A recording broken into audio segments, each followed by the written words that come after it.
जो भी आप उसके सामने बोलेंगे वो तोता बोलने लगता है। अब मैया तो सो गई थी, तो तोता का जो अंडा था वो अमर कथा के प्रभाव से परिपक्व हो गया और फूट गया, और फूटा तो उसमें से सावक पक्षी प्रकट हो गया। अब भगवान शंकर तो तन्मयता से आंख बंद करके कथा सुना रहे, उनको पता ही नहीं कि हाँ माता जी सो गई। अब उस पार्वती जी की जगह में वो तोता हुक्का देने लगा। अब जब कथा समाप्त हुई तो भगवान ने जयकारा लगाया, बोल सच्चिदानंद भगवान की जय। और जैसे ही जयकारा लगाया मैया की नींद खुल गई। बोले प्रभु फिर आगे क्या हुआ? अरे बोले आगे क्या हुआ, देवी की कथा संपूर्ण हो गई। अरे बोले मैं तो सो गई थी, मुझे तो निद्रा आ गई। बोले तो फिर ये हुक्का तुम्हारी जगह कौन दे रहा था? कोई तो है, जबकि मैंने सबको बाहर निकाल दिया। देखा तो तोता था। अब भगवान शंकर उसके पीछे त्रिशूल लेके दौड़े। अब जब दौड़े तो वो तोता अपने प्राण बचा के भागा, और उसी समय व्यास आश्रम में, माना गांव के पास व्यास आश्रम है, व्यास गुफा, वहां पर व्यास जी की पत्नी बटिका देवी सूर्यार्घ दे रही थी। एहि सूर्य सहस्रांशो तेजो राशि जगतपते। इस मंत्र का जप करते हुए मैया सूर्यार्घ दे रही थी, और जैसे सूर्याय बोला तो तोता मैया के मुख द्वार से गर्भस्थ हो गया। अब वो तो चला गया। अब त्रिशूल लेके शिव जी पीछे दौड़े। वेद व्यास जी बोले प्रभु आप इतने गुस्से में किस असुर का वध करने जा रहे हैं? अरे बोले किसी अधिकारी ने एक तो वक्ता से ऊपर बैठ के कथा सुन ली और फिर भाग गया। प्रभु बोले आप भी बहुत बोले, उसने अमर कथा सुन ली ना। अब जब अमर कथा सुन ली तो आप अपनी ही कथा का अपमान करने के लिए उसके पीछे त्रिशूल लेकर दौड़ रहे हैं। जब अमर हो ही चुका है तो अब वो मरेगा कैसे? और अगर मर गया तो फिर अमर कथा का आएगी किस बात की अमर कथा? तो आपके अस्त्र का भी अपमान, आपकी कथा का भी अपमान। अब बोले इसको क्षमा कर दीजिए और आप अपने कैलाश लौट जाइए। बोले बाबा लौट गए। तो वही शुक्र माँ बटिका देवी के गर्भ में प्रविष्ट हो गया। अब बोले बेटा तुम बाहर आ जाओ, अब कोई दिक्कत नहीं। अब वो तो भगवान की लीला थी, भगवान को सुखदेव के रूप में उन्हें प्रकट करना था। बोले हम नहीं आएंगे बाहर। क्यों नहीं आएंगे? बोले अगर हम बाहर आ गए तो हम जानते कि माया हमको घेरे लेगी। बोले नहीं, मैं भगवान का कला अवतार हूँ, व्यास हूँ, मैं तुम्हें वचन देता हूँ कि तुम्हें माया नहीं घेरेगी। नहीं बोले फिर भी आपके वचन पर भी मुझे पूर्ण विश्वास नहीं है। बोले किसके वचन पर तुम्हें विश्वास है? बोले स्वयं सच्चिदानंद श्री कृष्ण चंद्र श्री राधा माधव आए वचन दे तभी मैं निकलूंगा। अब भगवान का स्मरण वेद व्यास जी ने किया, तब भगवान आए और उनको आश्वासन दिए कि तुम बाहर आओ गर्भ से, तुम्हें मेरी माया परेशान नहीं करेगी। और इतना सुनते ही सुखदेव जी मातृ गर्भ से आज 12 वर्षों बाद बाहर आए। और बाहर आए तो कुछ नहीं, सीधे खुद अपने हाथ से अपना नरा तोड़ा और न कोपीन धारण की, न यज्ञोपवीत धारण किया, न कुछ धारण किया, और सीधे वन की ओर चले गए। ऐसे मातृगर्भ में 12 वर्ष तक सुखदेव जी वास किए और प्रकट होते ही वन को चले गए।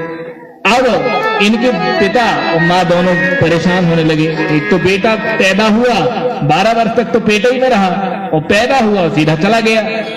अब व्यास जी पीछे पुत्र पुत्र पुत्र कहते हुए विरह कातर होते हुए जाने लगे। अब वहां जहां सुखदेव जी बन जा रहे थे तो वहां एक सरोवर था। वहां कुछ स्त्रियां सुंदरियां निर्वस्त्र होकर स्नान कर रही थी जल में। सुखदेव जी गए तो उन स्त्रियों ने वस्त्र नहीं पहने, पर जब व्यास जी वहां से निकलने लगे तो वे लज्जा के मारे वस्त्रों को धारण करने लगे। अब व्यास जी को बड़ा आश्चर्य हुआ। उन्होंने उन देवियों से कहा, देवियों एक बात मुझे आपसे पूछनी है। बोले बताइए प्रभु। बोलिए यहाँ से अभी मेरा 16 वर्षीय युवा पुत्र बिल्कुल नग्न अवस्था में गया और आप लोग निर्वस्त्र होकर के स्नान करते रहे, और मैं एक 80 वर्ष का बाबा बूढ़ा मैं निकल रहा हूं, मेरे शरीर में वस्त्र भी है, और मुझे देखकर आप लोग लज्जा गए, ऐसा क्यों? बोले व्यास जी आपको कम से कम इतना भान तो है कि ये स्त्री है और ये पुरुष है। आपके बेटे को तो इतना भी नहीं पता कि इसको स्त्री कहते हैं, इसको पुरुष कहते हैं। तो जब वो जानते ही नहीं कि कौन स्त्री है कौन पुरुष है, तो उसके विषय में शर्म और लज्जा की क्या आवश्यकता है? आप तो जानते हैं, इसलिए आपको देखकर हमने वस्त्रों को धारण कर लिया। ऐसे सुखदेव जी यम प्रब्रजंत, प्रब्रजंत भर बोलते, ब्रजंत भर बोलते तो आने की संभावना थी, पर प्रब्रजंत जो हमेशा के लिए चले गए, जो लौट के नहीं आएंगे, ऐसे सुखदेव जी को हम प्रणाम करते हैं। इस प्रकार से 2 श्लोकों में पद्म पुराण के अंतर्गत व्यास जी ने मंगलाचरण किया। अब कथानक को प्रारंभ करते हैं। एक दिन शौनकादि ऋषि, 88,000 शौनकादि ऋषि ब्रह्मा जी के पास गए और बोले, प्रभु कलयुग का घोर समय आने वाला है। अब कलयुग के पापों से बचने के लिए हम लोग कुछ कथा सत्र प्रारंभ करना चाहते, बहुत दीर्घ काल तक जो कथा सत्संग चले, तो हम किस स्थान का चयन करें, आप हमको बताइए। तो ब्रह्मा जी ने एक स्वनिर्मित चक्र निर्मित किया और छोड़ दिया, एतन्मयो मनोमयम चक्रम यया सष्ट्रा विसृज्यते यत्राश्यसीर्यते नेमि सादे सहस्तपसः सुधा। कि ऋषियों, इस चक्र के पीछे पीछे चले जाओ और ये चक्र जहां जाकर के रुक जाए उस स्थान को तुम चुन लेना, वही कथा सुनने के लिए सबसे उत्तम स्थान होगा। तो वही चक्र आकर के नैमिषारण्य में गिरा। नैमिष अरण्य, चक्र की धुरी लगी इसलिए उसको चक्र तीर्थ भी कहते हैं। तो वहां पर आज ऋषियों ने अपना संध्या वंदन संक्षेप में कर लिया, सूत जी को व्यासासन पर आसीन किया और दोनों हाथ जोड़ करके बैठ गए। और आज बड़ा सुंदर नैमिषे सूतमासीन मभिमाद्य महामतिम कथामृत रसस्वाद कुशलः शौनको ब्रवीत। प्रश्न किया है सूत जी से दोनों हाथ जोड़ करके कि प्रभु कलिकाल आने वाला है, हमने कथाएं तो बहुत सुन रखी हैं, पर अब हम कथाओं का सार निचोड़ क्या है वो जानना चाहते हैं आपसे। तब सूत जी ने ऋषियों की प्रशंसा की कि आप लोगों ने बहुत अच्छा प्रश्न किया, और प्रशंसा करते हुए सूत जी से शौनकादि ऋषि फिर बोले कि अज्ञान ध्वांत विध्वंस कोटि शौर्य समप्रभा सूताख्या ही कथा सारम मम कर्ण रसायनम।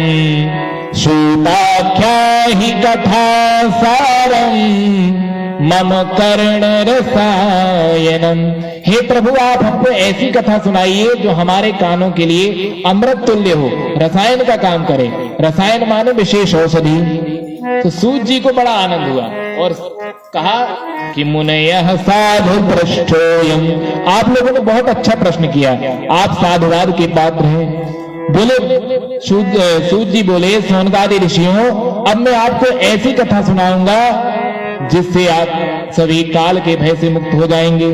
काल व्याल मुखग्रास त्रास निर्णास हेतवे श्रीमद्भागवतं शास्त्रं कलौ कीरेण भासितं। कलौ कीरेण भासितं। कि जो काल व्याल से रक्षा करने वाले हैं, हम सभी काल के गाल में बैठे हैं और काल के गाल में बैठ करके अपने आप को सुरक्षित महसूस कर रहे हैं। कब तक? जब तक वो काल रूपी अजगर अपना मुंह बंद नहीं कर लेता। तो काल व्याल मुखग्रास त्रास निर्णाश हेतवे श्रीमद्भागवतम शास्त्रम कलौ कीरेण भासितम। उसी काल रूपी व्याल के मुंह से रक्षा करने के लिए श्री सुखदेव जी महाराज ने इस भागवत शास्त्र का प्रवचन किया है।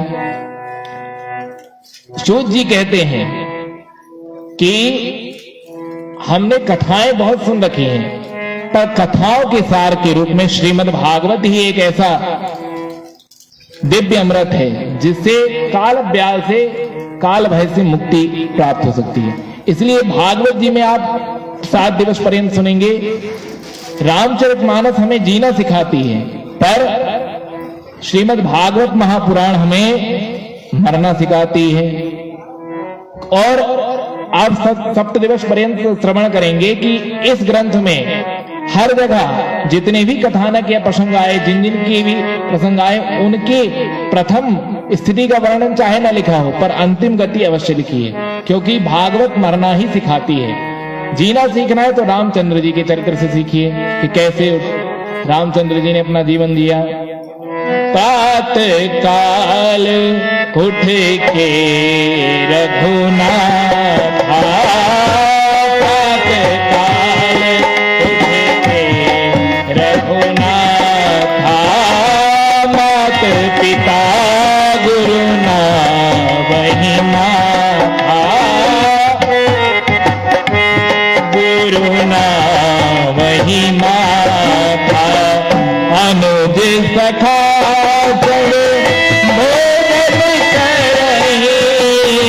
अनुज सखा भोजन करही, मात पिता अनुकरही, मात पिता अनुकरही। राम जी सबको प्रणाम करते हैं, माता पिता का सम्मान करते हैं, भाइयों से स्नेह करते हैं, सबका सम्मान प्रेम सबको देते हैं। ये राम जी के चरित्र से जीना सीखिए आप।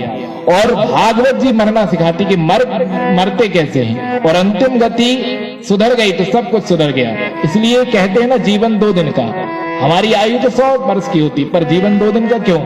एक जन्म का दिन और एक मृत्यु का दिन, इन्हीं 2 तटों के बीच में हमारा सारा जीवन है। और ये दोनों दिन सुधर गए तो हमारा पूरा जीवन सुधर गया।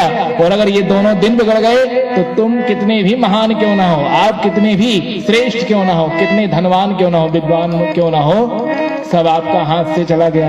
इसलिए ये दोनों दिन ही व्यक्ति के जीवन में महत्वपूर्ण है। तो सूत जी कहते हैं, अब मैं आपको ऐसी कथा सुनाता हूं।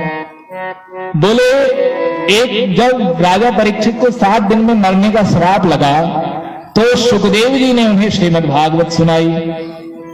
और जब वे कथा प्रारंभ कर रहे थे तो परीक्षित कथां वक्तुं सभायां संस्थिते शुके, सुधा कुंभं गृहीत्यैव देवास्तत्र समागमन्, सुधा कुंभं गृहीत्यैव देवास्तत्र समागमन्। जब वो कथा प्रारंभ शुरू ही कर रहे थे परीक्षित जी को सुनाना, उसी समय देवता अमृत का कलश लेकर के आ गए और बोले, सुखदेव जी को लेट करके प्रणाम किए, क्योंकि स्वकार्य कुशलः सुरः। रामचरितमानस में भी लंका कांड में जब पूरा काम उनका निपट गया, अब बोले रावण मर गया, तब देवता स्वार्थवश भगवान को प्रणाम करने आए।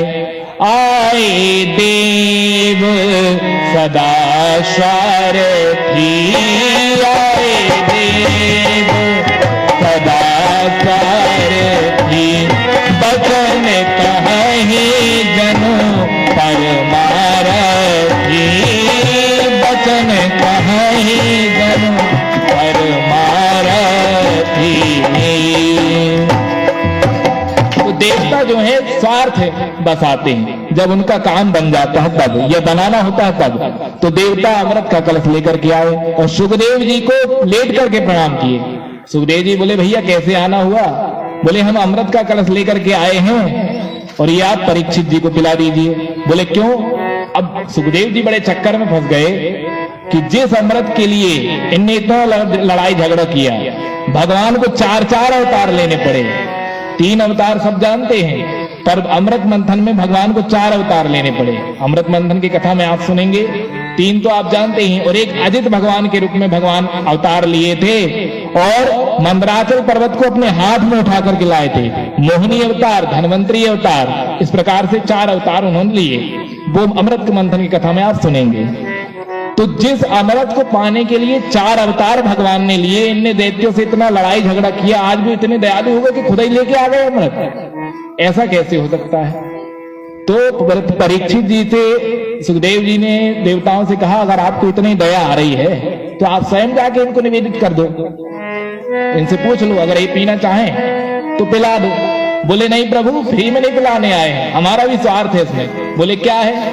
बोले परीक्षित को 7 दिन में मरने का श्राप लगा है, तो आप इनको ये अमृत पिला दो। तो तक्षक का बाप भी आ जाएगा, काट देगा तो भी कुछ नहीं होगा। और जो कथा अमृत आप इनको पिला रहे हैं वो हमको पिला दो, तो हम संसार भय से मुक्त हो जाएंगे। परीक्षित जी बोले अरे ठगिया देवताओं, बहुत जोर से हंसे और डांट करके भगा दिए। बोले तुम तो तुलना कर रहे हो, जानते भी हो यह क्या है। एवं विनिमये जाते सुधाराज्ञा प्रपीयतां प्रपाश्यामो वयं सर्वे श्रीमद्भागवतामृतम् अभक्तांश्च विज्ञाय न ददौ कथामृतम् गदा भागवती वार्ता शुराणामपि दुर्लभा। बोले ये कांच की तरह तुम्हारा अमृत है और मणि की तरह मेरा ये भागवत अमृत है, तो कांच से कभी मणि की तुलना की जा सकती है क्या। और तुम चले आए अमृत लेके कथा का सौदा करने के लिए। और ऐसा कह करके देवताओं को सुखदेव जी भगा दिए। अब एक चीज विचार करने योग्य है, यहां आप लोग कथा सुनने आए हैं और आकर के बैठ गए, किसी ने आपको भगाया, किसी ने आपको रोका, किसी ने कुछ कहा कि यहां मत बैठो, कथा मत सुनो, तो वैसे ही देवता भी आते पीछे की पंक्ति में बैठ जाते और सुन लेते कथा और चले जाते। सुखदेव जी तो सुनाई रहे थे परीक्षित जी को, पर नहीं, देवताओं को, देवताओं के राजा जो हैं वो वीआईपी ट्रीटमेंट चाहते हैं कि सुखदेव जी को हम स्वर्ग ले जाएं, वहां अपने आसन पर बिठा लें, वहां देवांगनाओं के साथ उनका स्वागत हो और फिर हम स्वर्गलोक में बैठकर कथा सुने, तो हमको वो कथा सुननी, नहीं तो नहीं सुननी, अपने लोक में, यहां मृत्यु लोक में नहीं। तो देवताओं के इस अभिमान को तोड़ने के लिए सुखदेव जी इन्होंने भगा दिया कि तुम्हें विशेष परिस्थिति चाहिए, वीआईपी ट्रीटमेंट चाहिए, इसलिए कथा में भी तुम वीआईपी ट्रीटमेंट देख रहे हो, इसलिए तुम कथा सुनने के बिल्कुल अधिकारी नहीं हो, इसलिए चले जाओ। अब जब भगा दिए तो भाई देवराज इंद्र है, अपमान हो गया, गुस्सा आ गई, ब्रह्मा जी के पास जाके शिकायत किया कि ब्रह्मा जी हम तो कथा सुनने गए थे और वो परीक्षित जी को कथा तो सुना रहे हैं पर हमको भगा दिए। तो ब्रह्मा जी ने कहा थोड़ी रुको, पहले राजा की मुक्ति होती है कि नहीं वो देखो, इसको कथा सुनने का फल क्या मिलता है। पर जब परीक्षित को 7 दिन कथा सुन के मुक्ति मिल गई तो ब्रह्मा जी की बुद्धि भी चकरा गई और वे बोलने लगे राज्य मोक्षम तथा वीक्ष पुरा धातापि विस्मिता सत्यलोकी तुलां बद्ध्वा तोलयत् साधनान्यवः सत्यलोकी तुलां बद्ध्वा तोलयत् साधनान्यवः। जब देखे कि राजा की मुक्ति हो गई सिर्फ भागवत कथा सुनने से, जो ऋषि के श्राप से श्रापित था, तो नारद जी को तुरंत मृत्यु लोग भेजे पंसारी की दुकान में, बोले जाओ तराजू लेके आओ, क्योंकि ब्रह्मलोक में तो तराजू है नहीं। अब नारद जी दौड़ते हुए गए पंसारी की दुकान और तराजू लेकर के आए।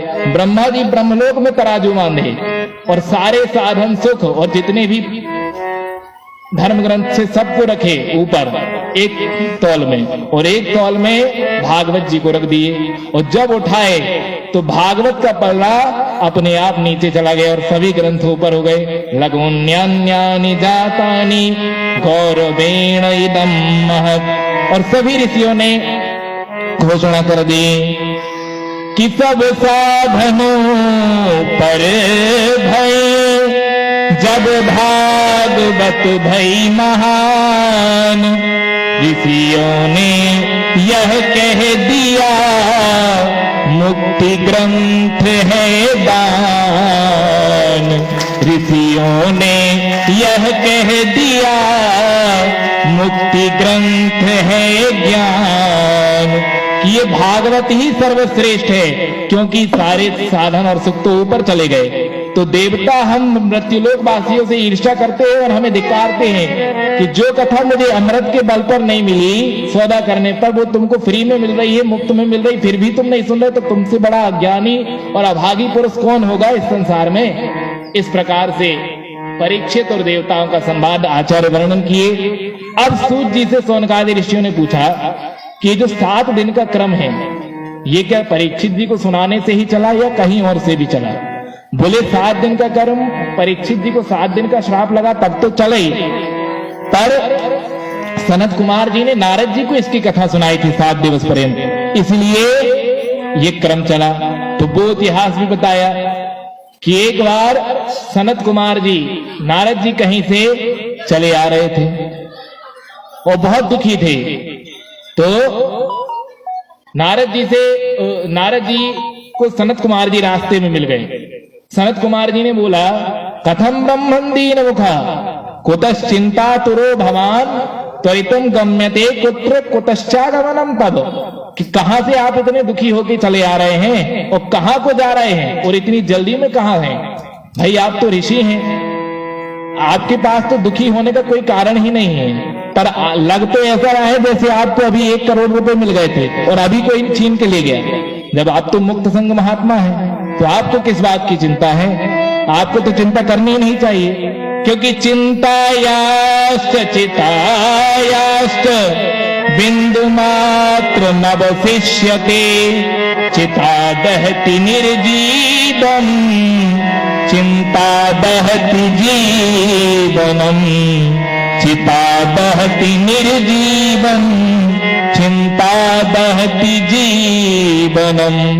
चिंता चिता से बड़ी राजन नर को निर्जीव बनाती है और चिता मुर्दे को जलाती है, चिंता जीते को खाती है, चिंता जीते को खाती है।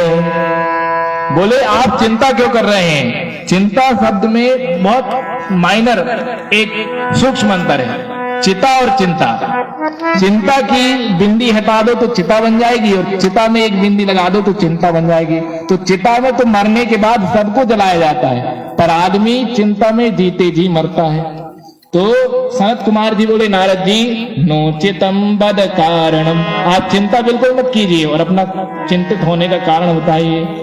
तो नारद जी बोले, भैया मैं कलयुग को बहुत अच्छा लोग मान करके वहां गया था कि जाऊंगा देखूंगा धर्म कर्म कैसा चल रहा वहां। अब जब मैं गया तो मैं सभी तीर्थों में गया, हरिद्वार गया, प्रयाग गया, काशी गया, पुष्कर गया, सब तीर्थों में गया और सभी जगह जाकर के मैंने देखा कि सभी जगह पाखंड का प्रचार हो रहा है। संत हैं तो वो संत सिर्फ वेश से हैं, आचरण से संत नहीं है। गृहस्थ है तो गृहस्थ सिर्फ वेश से हैं, आचरण से गृहस्थ नहीं है। जो साधु है वो गृहस्थ बना है, जो गृहस्थ है वो साधु बना है। और गृहस्थ जीवन में तो और बड़ी विपरीत परिस्थिति है। क्या बोले, अब कोई बड़े बूढ़ों की सलाह नहीं सुनता। कोई काम करना हो तो अभिरुचि दाम्पत्य संबंधे, तो शादी विवाह करना हो तो बड़े बूढ़ों से नहीं पूछते। लड़का लड़की राजी तो क्या करेंगे पिताजी, अपने मन से शादी कर लेते हैं। सब काम सलाह लेना हो तो बड़े बूढ़ों से नहीं बोलते। शालको बुद्धिदायक, सलाह लेना हो तो ससुराल से साले साहब को फोन करा के बुलाते हैं कि अब हमें ये काम करना है तो क्या किया जाए आगे। घर में माँ पिताजी से कोई नहीं पूछता। और इस प्रकार से, और 2 व्यक्ति अगर बैठे हों स्त्री पुरुष और दोनों का विपरीत दिशा में मुख हो और बातचीत न चल रही तो समझ जाना कि वो पति पत्नी है। दंपत्ति नांच कलकनम, दंपतियों के बीच में कलह का प्रवेश हो गया है। इस प्रकार से पाखंड निरतः संतः, पाखंड के वशीभूत सारे संत हो गए हैं। और जब मैंने देखा तो मैंने ये भी देखा कि पति देव तो पत्नी के हाथ का क्रीड़ा मृग बन चुके हैं। और सन्यासी, बोले सन्यासी कैसे हैं? नारी मुई ग्रह संपत्ति नारी, नारी मुई संपत्ति नासी, मुड़ मुड़ाई ओई सन्यासी, मुड़ मुड़ाई ओई सन्यासी। नारी दिवस नर सकल दशाए,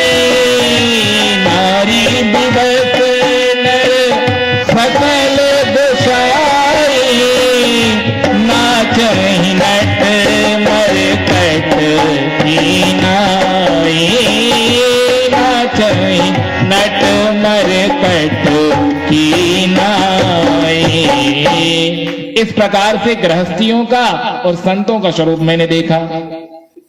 अब जब मैंने ऐसा आश्चर्य देखा तो मैंने सोचा अब शांति कहां मिलेगी। तो मैं वृंदावन धाम चला गया और जैसे ही वृंदावन धाम गया तो वहां मुझे एक आश्चर्य देखने को मिला। क्या आश्चर्य देखने को मिला? तत्राश्चर्यं मया दृष्टं श्रूयतां तन्मुनीश्वरः एका तु तरुणी तत्र निषन्ना खिन्नमानसा एका तु तरुणी तत्र निषन्ना खिन्नमानसा। मैंने एक स्त्री को देखा जो बैठी हुई थी और उसके आजू बाजू में दो वृद्ध पुरुष पड़े हुए थे और बहुत सारी स्त्रियां उसकी सेवा कर रही थीं। फिर भी वह दुखी थी और चारों तरफ अपने रक्षक परमात्मा को पुकार रही थी। तो मैं दूर से जाने लगा।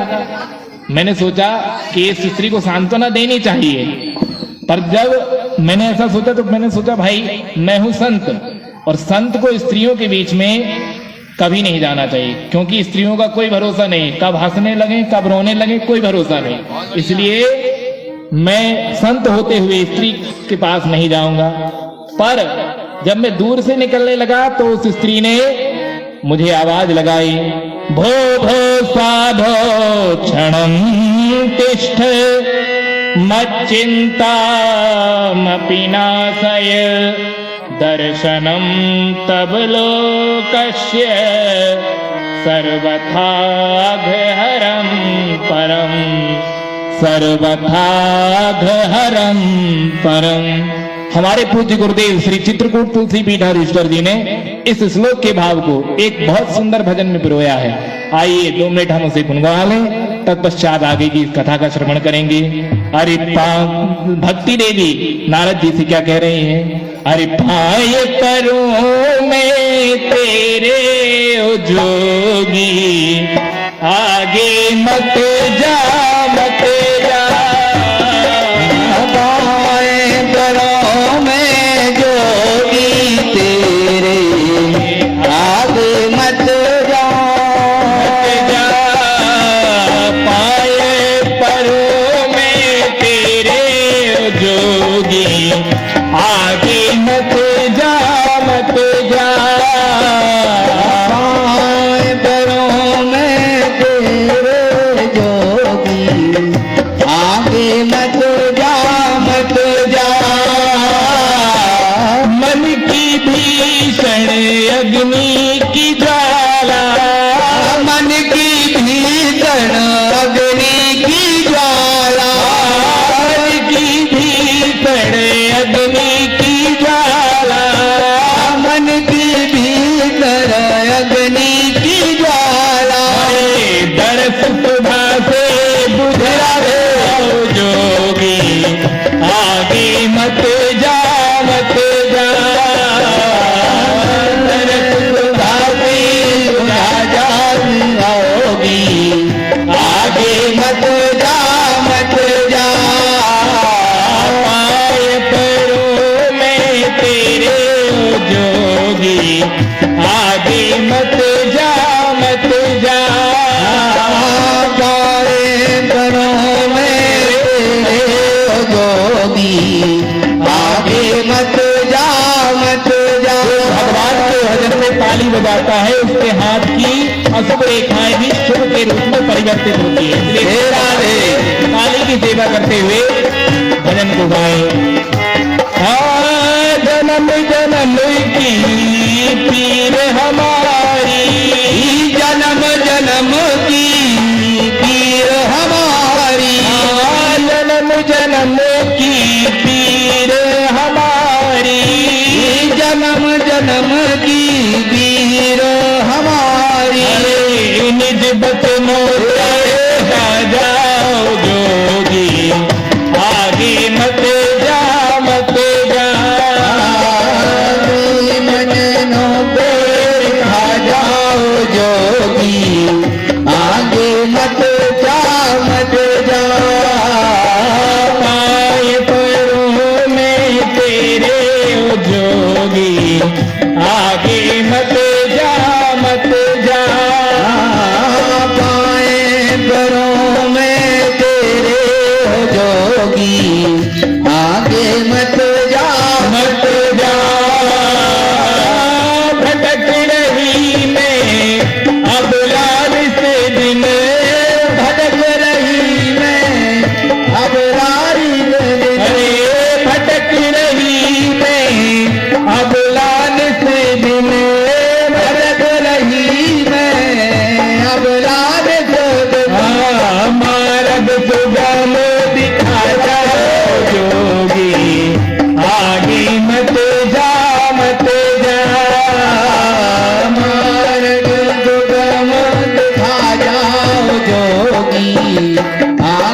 मिश्र, इसलिए इस पद में उनका नाम है।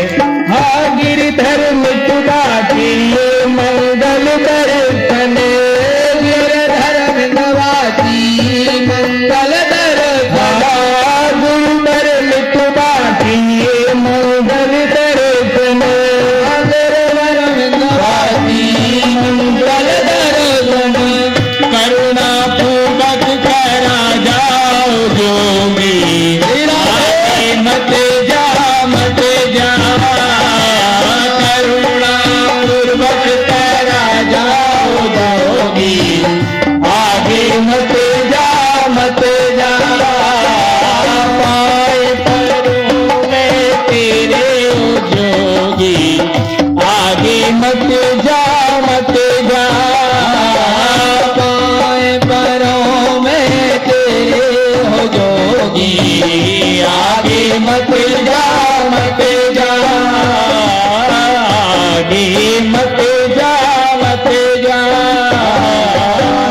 आगे मत जा मत जा। बोलिए वृंदावन बिहारी लाल की जय हो। इस प्रकार से माता भक्ति ने नारद जी को रोका कि हे जोगी, एक क्षण के लिए आप रुक जाइए और मेरी चिंता का नाश कीजिए। क्यों कीजिए?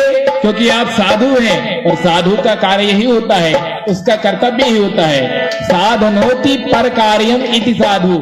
साधु शब्द की व्याकरण के हिसाब से यही व्युत्पत्ति है कि जो दूसरों के बिगड़े काम को बना दे या दूसरों के काम को बनने में सहायता कर दे, वही साधु है। चाहे वो पैंट पहनता हो और चाहे वो धोती पहनता हो, वेश में हो चाहे ना हो, पर जो दूसरे के काम को बनाने में सहायता करे, उसकी मदद कर दे, वो साधु। क्योंकि साधु बेश से साधु नहीं होता, साधु एक अवस्था है, आचरण है। और आप कितना ही अच्छा बेश बना दो और दूसरे का काम बिगाड़ के चले आओ बना बनाया, तो आप महादुष्ट हैं, साधु नहीं है, चाहे आपका माना कितना ही अच्छा हो। तो साधनोति पर कार्यम इति साधु। हे नारद जी, आप साधु हैं, इसलिए मेरी चिंता का नाश कर दीजिए। अब नारद जी रुके। अब नारद जी जब रुके तो उन्होंने पूछा, देवी तुम हो कौन, अपना परिचय दो। तो माता भक्ति कहती है, अहम भक्ति रीति ख्याता इमो में तनयो मतो ज्ञान वैराग्य नामानो काल योगेन जर्जरो। मैं भक्ति हूँ और ये मैं जो आजू बाजू दोनों वृद्ध पुरुष पड़े हैं, ये मेरे बेटे ज्ञान और वैराग्य हैं। और मैं काल के कारण, समय के कारण, कलयुग के कारण काल योगेन जर जरो, बुढ़ापे को प्राप्त हो गई हूं। तो बोले आप तो जवान हैं और आपके बेटे ये बूढ़े कैसे हुए? बोले मैं भी पहले बूढ़ी थी, पर मैं आपको अपनी पूरी कथा बताती हूँ। वैसे तो आप मेरी कथा जानते हैं, पर फिर भी मैं आपको बताती हूँ। मैं सबसे पहले कर्नाटक में जन्म ली और कर्नाटक से मैं गुजरात गई। गुजरात से होते होते मैं अनेक स्थानों में गई, पर गुर्जरी जीर्णतान गता। गुजरात में आते हुए मैं जीर्ण हो गई, जीर्ण शीर्ण हो गई। पर वहां से जब मैं आई, मैंने देखा कि गुजरात में पाखंड का बहुत प्रवेश है, तो मैं बूढ़ी हो गई। तो मैंने सोचा कहीं आगे चलते हैं, तो मैं यहाँ वृंदावन आ गई। और वृंदावन आते ही वृंदावनम पुनः प्राप्य नवीनी बुस्वरूपिणी, और जैसे ही वृंदावन आई तो पुनः नवयौवन को प्राप्त हो गई। ऐसा दिव्य वृंदावन धाम है। बोलिए श्री धाम वृंदावन की। वृंदावन में आकर के मैं तो नवयुवती हो गई, और ये मेरे बेटे वैसे के वैसे बुढ़े पड़े हैं। और कितनी आश्चर्य की बात है, ऋषिराज बात है मरने की, लज्जा की खास निशानी है।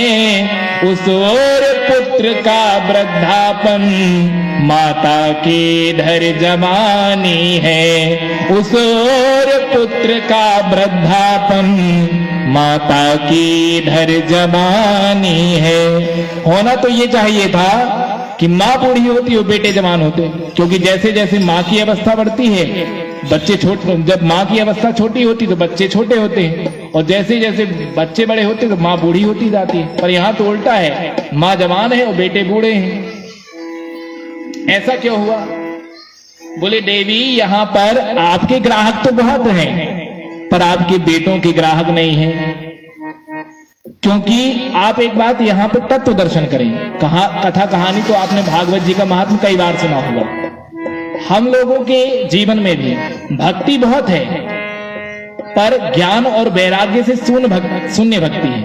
भक्ति है तब तो आप लोग यहाँ बैठे हैं कथा सुनने, भक्ति नहीं होती तो काहे के लिए यहाँ आते आप कथा सुनने। तो भक्ति तो सबके हृदय में है, पर ज्ञान और वैराग्य से विहीन है। और ज्ञान और वैराग्य से विहीन भक्ति व्यभिचारिणी भक्ति होती है। क्योंकि जब तक आपको ज्ञान नहीं होगा कि हमको उपासना किसकी करनी है, किसी भले की उपासना आप करेंगे तो आप घोर नरक में चले जाएंगे।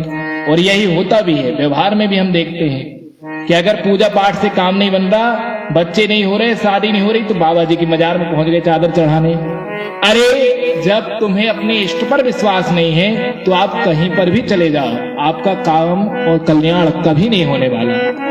भाई आप इसको ऐसे समझो, एक उदाहरण के माध्यम से। कैसे? अभी कोरोना काल आया, सब जानते हैं। अब कोई माता अपने पति से बोली कि मुझे नई साड़ी लाकर दो। अब पति ने कहा देवी मैं खुद विपत्ति का मारा हूं, अभी जैसे तैसे तो घर परिवार का खर्चा चला पा रहा हूं, कोरोना काल लगा है और तुम्हें नई साड़ी चाहिए।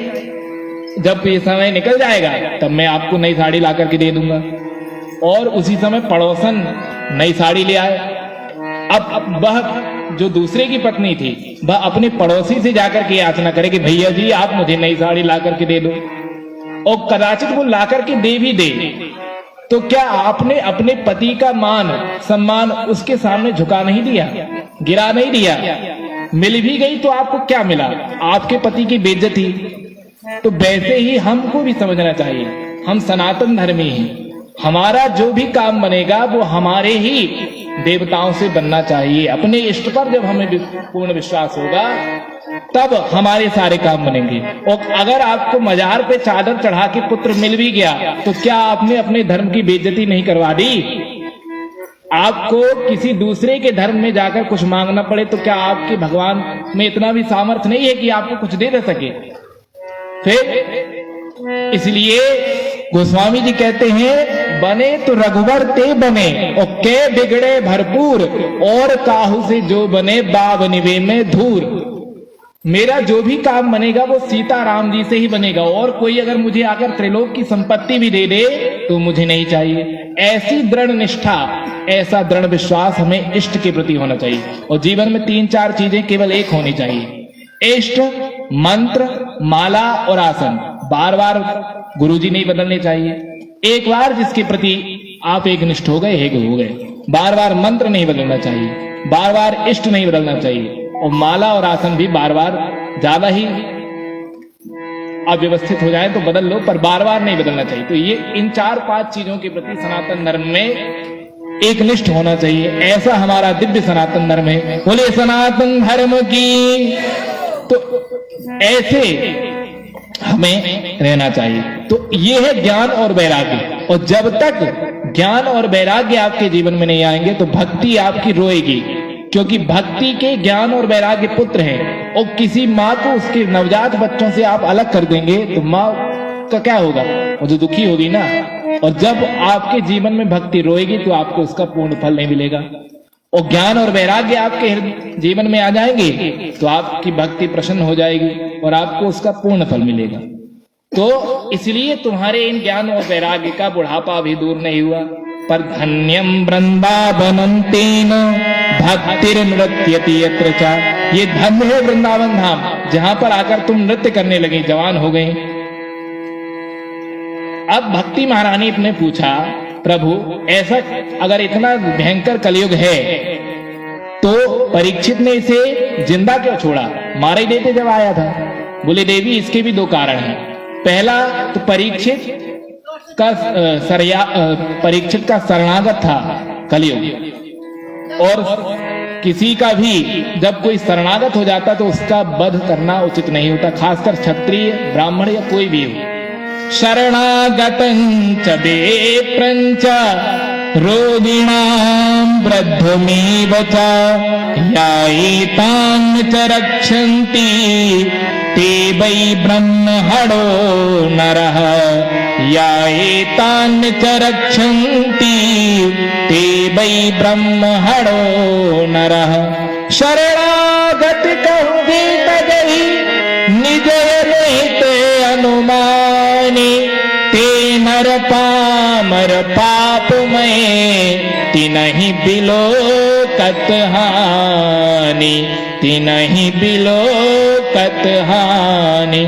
जो शरणागत ब्राह्मण इनकी रक्षा नहीं करता उसको ब्रह्म हत्या के समान पाप लगता है, उनको तो देखने से भी पाप लगता है। इसलिए कलयुग का शरणागत था परीक्षित, इसलिए उन्होंने वध नहीं किया। और दूसरा कारण बोले वो उससे भी जोरदार है, बोले क्या, यत् फलम नास्ति तपसा न योगेन समाधिना तत्फलम लभते सम्यक कलौ केशव कीर्तनात्। जो फल त्रेता द्वापर सतयुग में बड़े बड़े यज्ञ अनुष्ठान तपस्या पूजन इनसे नहीं मिलता था, वो कलयुग में केवल हरिनाम संकीर्तन से कलयुग दिलवा देता है। कलयुग केवल हरि गुण गाहा कलयुग केवल हरि गुण गाहा गाय गाय पावहि नर गाय गाय नर पावहि नर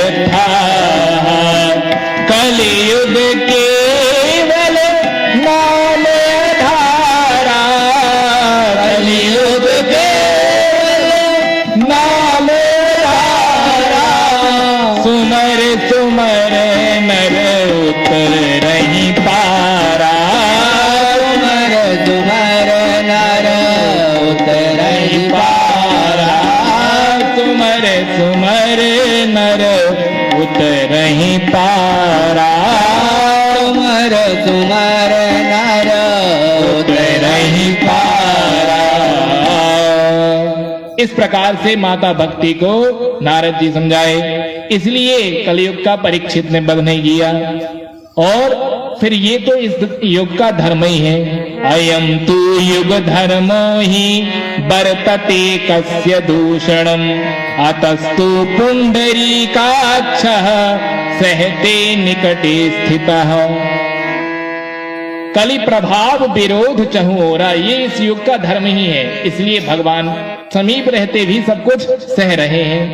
जब इस प्रकार से माता भक्ति को नारद जी सांत्वना दिए तो नारद जी की बड़ी दिव्य स्तुति माता भक्ति करने लगे।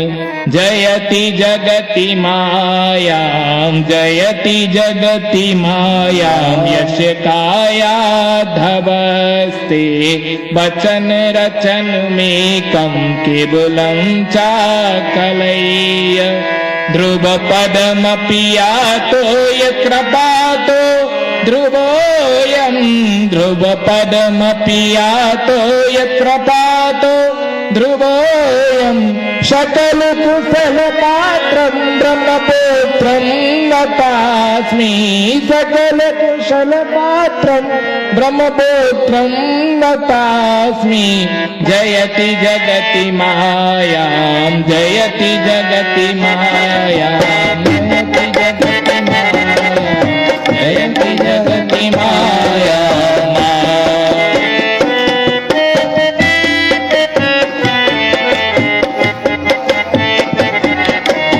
जयति जगति मायाम। इस प्रकार से माँ भक्ति नारद जी की स्तुति की कि आपकी कृपा से तो ध्रुव प्रहलाद भी तर गए।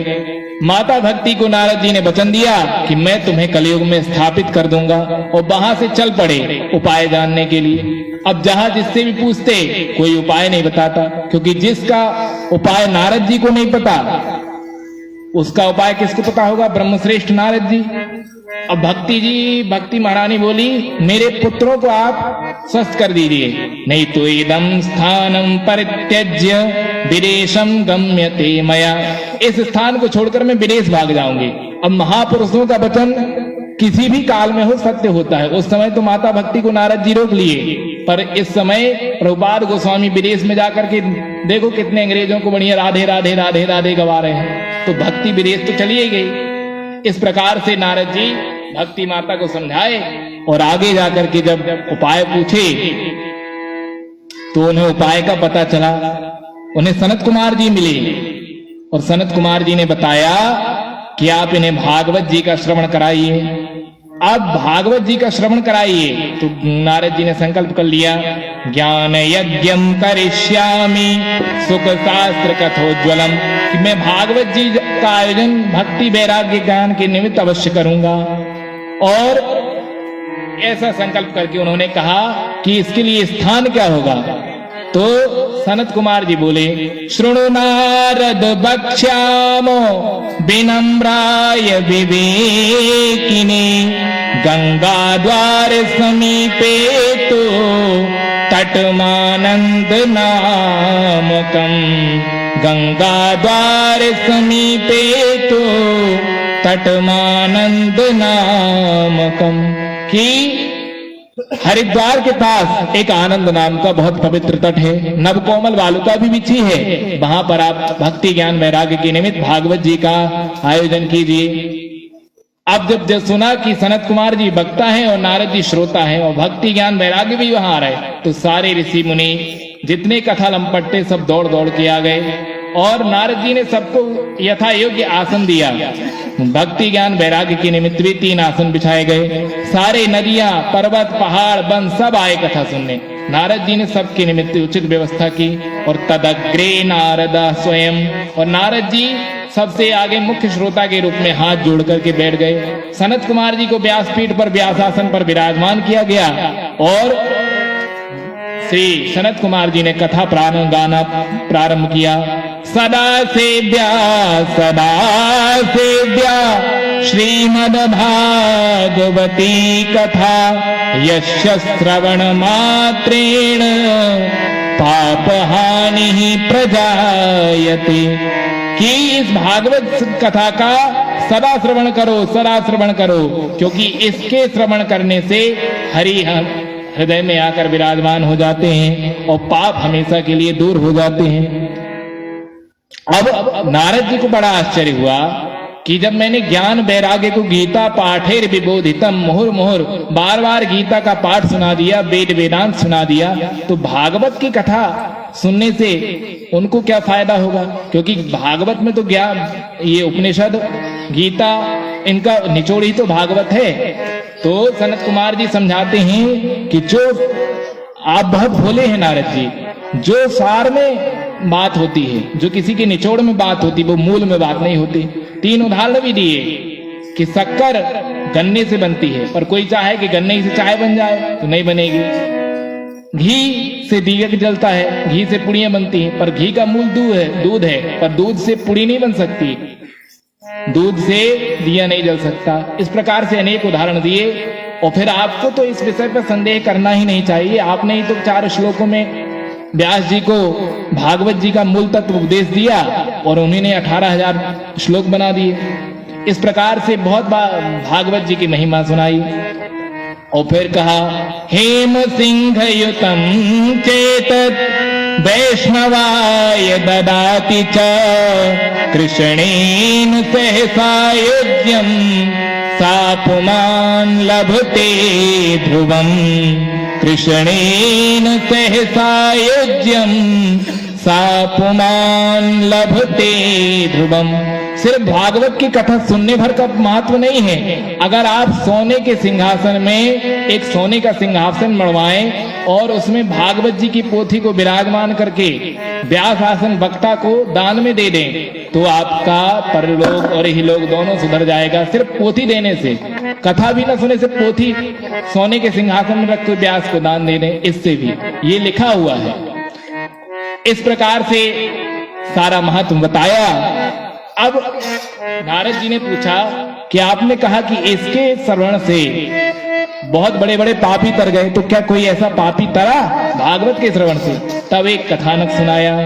ये मानवाः पाप कृतस्तु सर्वदा, सदा दुराचार रता विमार्गगा, क्रोधाग्नि दग्धाः कुटिलाश्च कामिनः, सप्ताह यज्ञेन कलौ पुनन्ति ते, सप्ताह यज्ञेन कलौ पुनन्ति ते। कि जो बड़े बड़े पापों को करके बैठे हैं, जो मद्यपान करते हैं, चोरी करते हैं, शराब पीते हैं, पंचोग्र पापी हैं, और जो अपने माता पिता की शुद्ध संतान भी नहीं है, अगर वो भी भागवत की कथा सुन लें तो वो भी तर जाएंगे। और अगर वो मर गए हैं पाप करते करते और उनके निमित्त भागवत की कथा करवा दी जाए तब भी वो तर जाएंगे। बोले ऐसा कोई उदाहरण है? बोले हाँ, हम बिना प्रमाण के बात ही नहीं करते, हम आपको एक इतिहास सुनाते हैं। अत्र ते कीर्तयिष्यामः इतिहासं पुरातनम। इतिहास का तो अर्थ ही होता है, इति माने ऐसा, हा यानी निश्चित रूप से, और हास माने हुआ था। ये निश्चित रूप से सत्य घटना है। क्या घटना सुनाई? बोले कि कर्नाटक में एक बहुत सुंदर पुरी है, वहां पर एक आत्मदेव नाम के पंडित जी रहते हैं। वे सत्य सत्कर्म तत्पराह, सत्य और सत्कर्म में तत्पर हैं, और श्रौत स्मार्तेषु निष्णातो, श्रौत और स्मार्त विधि के बहुत बड़े जानकार हैं। और द्वितीय एवं भास्कर, ज्ञान में तो दूसरे सूर्य के समान है, पर उनके यहाँ एक दुख है कि उनके यहाँ कोई पुत्र नहीं है। और उनकी पत्नी कैसी है? उसका नाम है धुंधुली देवी। और उसकी विशेषता क्या है? बोले धुंधुली नाम पत्नी उनकी, मानो वंश दशा ही थी। स्वामी जितना ही सज्जन थे, नारी उतनी कर्कशा थी। स्वामी जितना ही सज्जन थे, नारी उतनी कर्कशा थी। लोक वार्ता रता क्रूरा, प्रायसो बहुजल्पिका। सूराचा गृह कृत्येषु, कृपणा कलह प्रिया। सूराचा गृह कृत्येषु, कृपणा कलह प्रिया। बोलिए लोक वार्ता दिन भर कुछ न कुछ बकवाद करती रहती है। प्रायसो बहुजल्पिका, और शूराचा गृह कृत्येषु, बोले कामकाज घर का करने में तो बहुत कुशल है।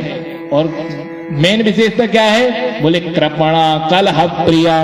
कलह प्रिया, ये कलह प्रिया है, जब तक दो चार आदमी से दिन में लड़ नहीं लेती इसका भोजन नहीं पचता। ऐसी तो इसकी पत्नी है। पर आत्मदेव जी बहुत बड़े विद्वान और शांत ब्राह्मण हैं। और आप देखिए गृहस्थी में प्रतिकूलता चाहे जितनी हो, भजन करना चाहिए। तुलसीदास जी की पत्नी अनुकूल थी तो भी उन्होंने भजन किया, कबीरदास जी की पत्नी अनुकूल थी तो भी उन्होंने भजन किया, और तुकाराम जी की पत्नी प्रतिकूल थी तो भी उन्होंने भजन किया। और जब अनुकूल पति पत्नी भजन करेंगे तो दो हाथ पति के और दो हाथ पत्नी के मिलाकर व्यक्ति चतुर्भुज नारायण बन जाएगा। और अगर प्रतिकूल अवस्था में अगर आप भक्ति करते हैं तो थोड़ा सा डिमोशन हो जाएगा।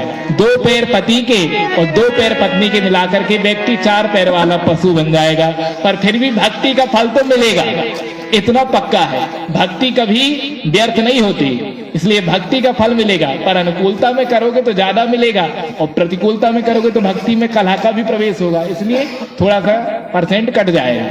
इस प्रकार से पत्नी की विशेषता बताए।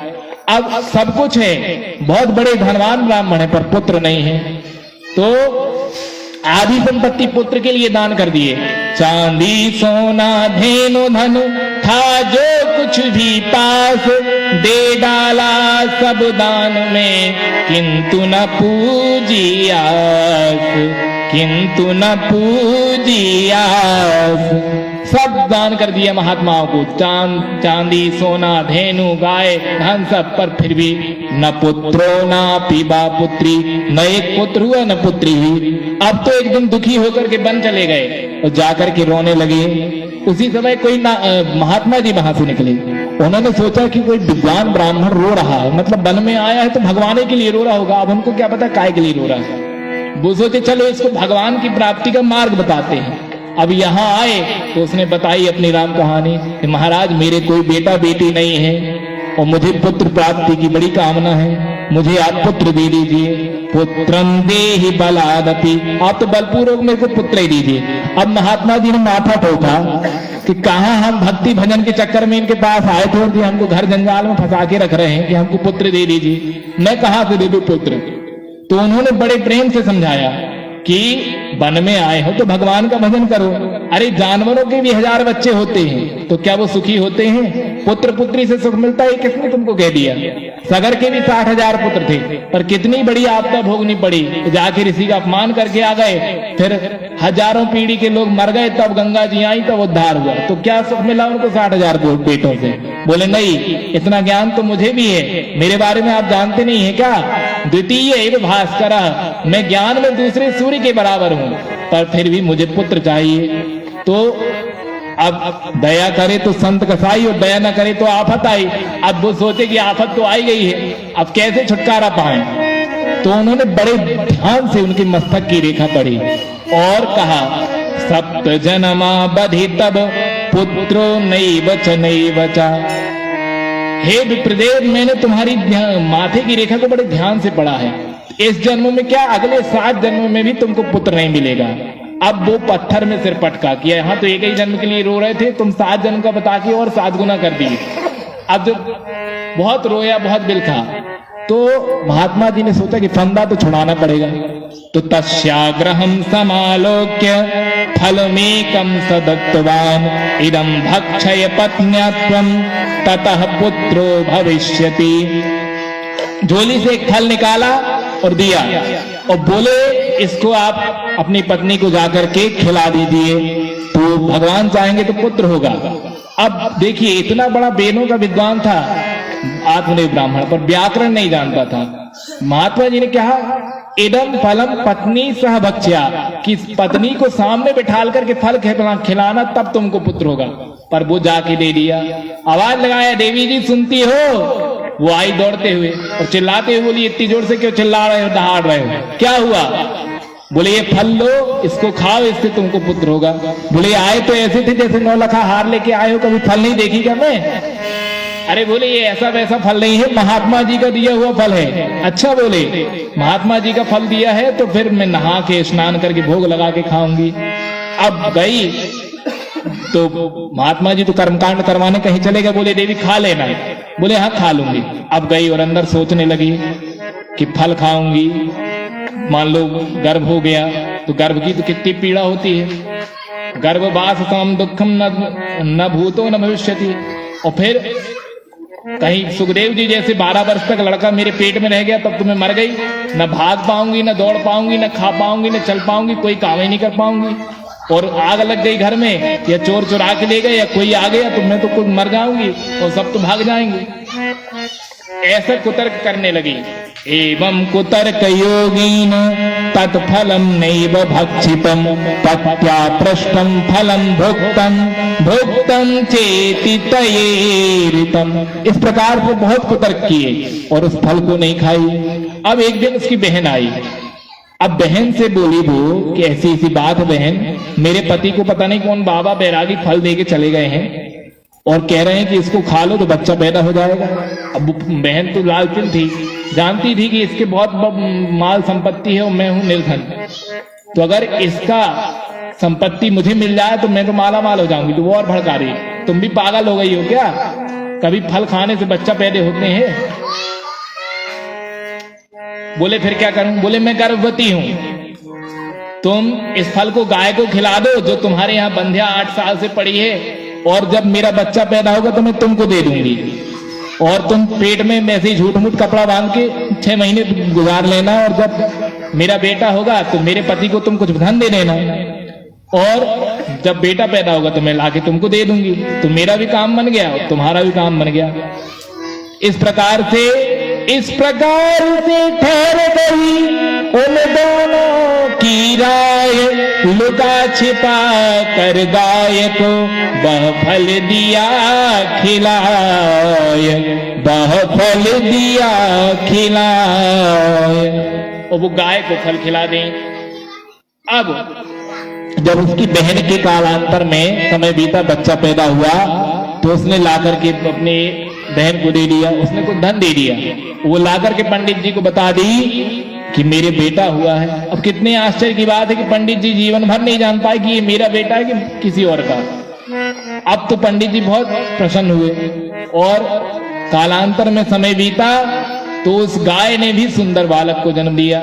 सिर्फ कान उसके पूरा शरीर मनुष्याकार था, पर कान उसके गाय के जैसे थे, इसलिए उसका नाम रखा गया गौ एव कर्ण चाशो गौकर्ण।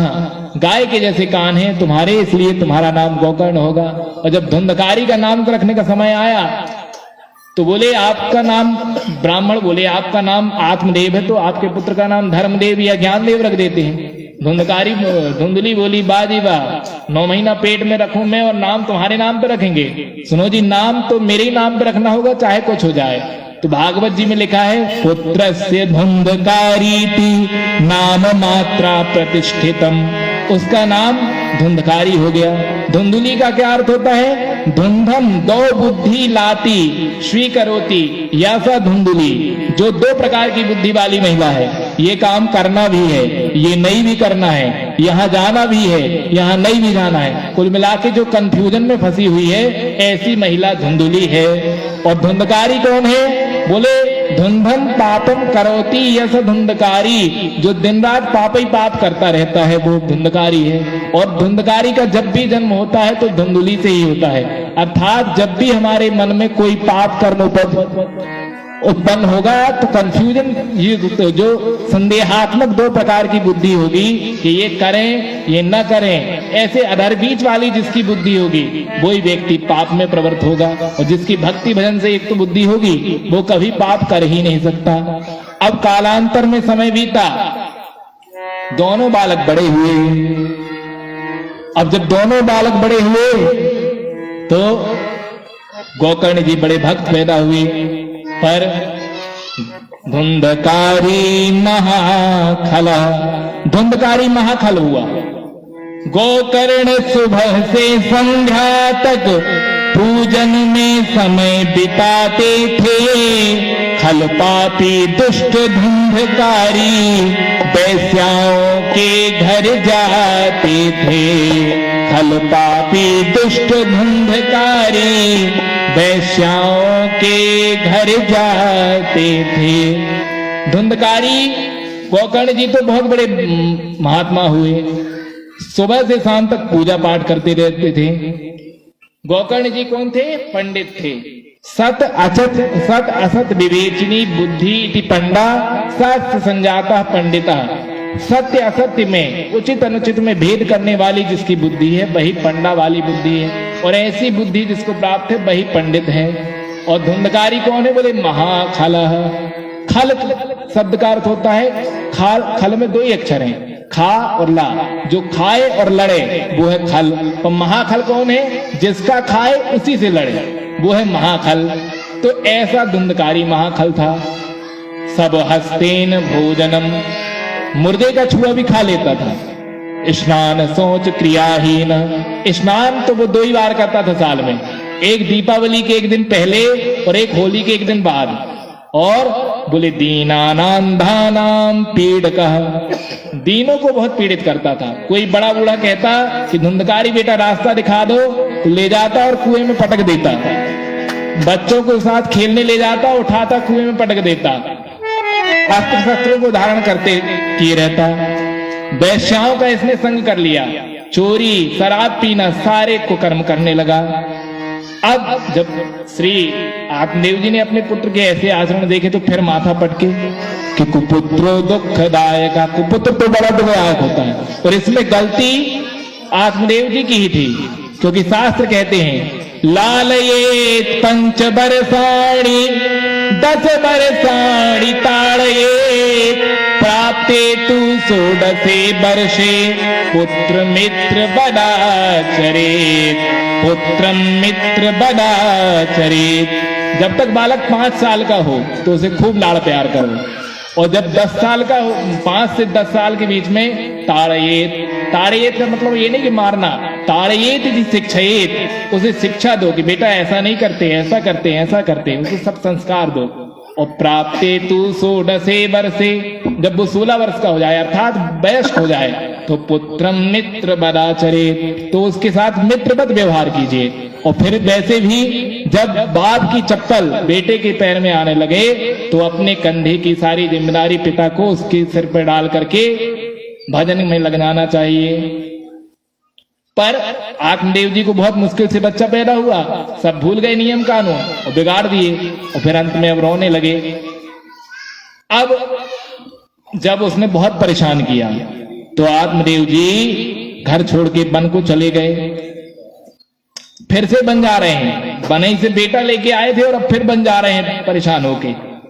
और वहां पर गोकर्ण जी मिल गए तो उनको बहुत अच्छा ज्ञान का उपदेश दिए, जिसे गोकर्ण गीता कहते हैं। देहे स्थिमां सरुधिरे भिमतिं त्यजत्वं जाया सुतादिषु सदा ममतां विमुञ्च पश्यानिसं जगदिदं क्षणभङ्गनिष्ठं वैराग्य रागरसिको भवभक्तिनिष्ठ।